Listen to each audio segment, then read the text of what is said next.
South ఇండియాలోనే అతి తక్కువ ధరలకి రత్నాలను అందించే ఏకైక సంస్థ 6JVR. రాజధాని అమరావతి నిర్మాణానికి సంబంధించి చాలా మందిలో చాలా రకాల ఆసక్తులు ఉన్నాయి. ఎందుకంటే ఉగాదికి ప్రారంభోత్సవాలు జరిగిపోతాయి అనేటువంటి మాట పదే పదే సోషల్ మీడియాలో అలానే మీడియాలో కూడా కనిపిస్తున్నటువంటి పరిస్థితి. సో ఏది ముందు ప్రారంభం అవుతుంది, దీనిపైన అందరిలోనూ ఆసక్తి ఉంది. ప్రధానంగా వినిపిస్తున్నటువంటి పేరు ఏపీసీఆర్డీఏకి సంబంధించినటువంటి భవనం, సెంట్రల్ ఆఫీస్ బిల్డింగ్ కింద దీన్ని డిఫైన్ చేస్తున్నారు. అలానే ఇక నుంచి సిఆర్డీఏ, అమరావతి డెవలప్మెంట్ కార్పొరేషన్, ఈ రెండింటికి సంబంధించిన కార్యాలయాలన్నీ కూడా ఈ బిల్డింగ్ నుంచే వస్తాయి. ఇప్పుడు అక్కడే మనం నిలబడి ఉన్నాం. నా వెనక వైపు కనిపిస్తున్నది సీడాక్సిస్ రోడ్డు, నా రైట్ సైడ్ కనిపిస్తున్నది సిఆర్డీఏ ప్రతిష్టాత్మకంగా నిర్మిస్తున్నటువంటి బిల్డింగ్ ఇది. ఈ బిల్డింగ్కి సంబంధించి ఒక ప్రత్యేకత ఉంది. ఎందుకంటే ఇది నార్మల్గా నిర్మిస్తున్నటువంటి స్ట్రక్చర్ కాదు. ఇది ప్రీఫ్యాబ్ మోడల్లో ఎక్కడికక్కడ ఫ్యాబ్రికేటెడ్ డిజైన్స్తో నిర్మిస్తుంది. G+6 ఫ్లోర్స్తో జరుగుతున్నటువంటి నిర్మాణం.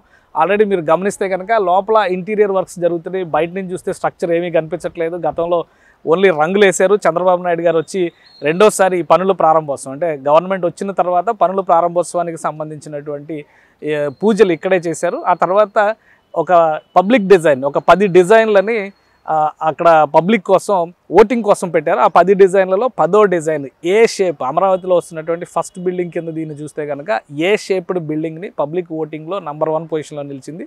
సో ఆ నమూనాకి తగ్గట్టుగా ఈ డిజైన్లో కొన్ని మార్పులు చేశారు. గతంలో చేసిన స్ట్రక్చర్ కంటే కూడా దీని ఎంట్రన్స్ లాబీ కానీ లోపలికి ఎంటర్ అయ్యేటప్పుడు ఉండేటువంటి ఆ గ్రాండియర్ లుక్ కానీ అద్భుతంగా ఉంటుంది. ఎందుకంటే లోపల ఇంకా కొంత వర్క్స్ జరుగుతున్నాయి కాబట్టి వాటిని బట్టి మనం తర్వాత అర్థం చేసుకోవచ్చు. బయట నుంచి చూస్తే ఆ సైడు ఈ సైడు స్ట్రక్చర్స్ మాత్రం నార్మల్గా కనిపించవచ్చు. లోపల cabin works, AC works, interior ఫినిషింగ్కి సంబంధించినటువంటి రీసౌండ్ కాకుండా వచ్చేటువంటి sound proof and acoustics works జరుగుతున్నాయి. అట్ ద సేమ్ టైం ఇక్కడ ఫైరింగ్కి సంబంధించి ఫైర్ ప్రాబ్లమ్స్ రాకుండా వచ్చి తీసుకోవాల్సినటువంటి జాగ్రత్తలు, ఇంటర్నల్ కేబులింగ్, ఇంటర్నల్ వైరింగ్ ఇవన్నీ కూడా జరుగుతున్నాయి. వాటితో పాటు ఇట్ సైడ్ మన రైట్ సైడ్ చూస్తే కనుక ఇక్కడ పెద్ద ఎస్టాబ్లిష్మెంట్ ఉంది. ఈ బిల్డింగ్కి కావాల్సినటువంటి పవర్ సప్లై దగ్గర నుంచి మిగతా వ్యవస్థలన్నీ కూడా ఇక్కడే తయారు చేస్తున్నారు.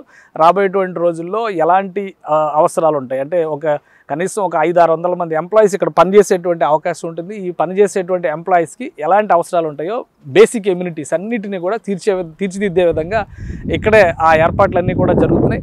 సో మొత్తం వర్క్ కంప్లీట్ అవడానికి మరొక 4 నుంచి 5 నెలల సమయం పట్టేటువంటి అవకాశం ఉంది.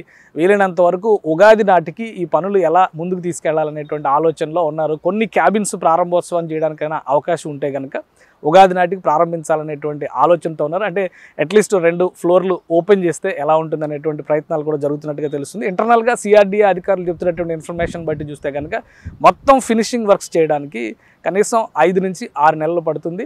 మొదట అందుబాటులోకి రాబోయేటువంటి బిల్డింగ్ ఇదే. ఆ సిఆర్డీఏ వ్యవస్థలన్నీ కనుక ఈ బిల్డింగ్లో కొలువు తీరితే అమరావతిలో డెవలప్మెంట్ యాక్టివిటీస్, కన్స్ట్రక్షన్ యాక్టివిటీస్, ఇతర పనులు కూడా మరింత జోరుగా సాగడానికి అవకాశం ఉంటుంది. సుమన్ టీవీలో మీ పర్సనల్ అండ్ బిజినెస్ ప్రమోషన్స్ కోసం కింది నెంబర్కి కాంటాక్ట్ చేయండి.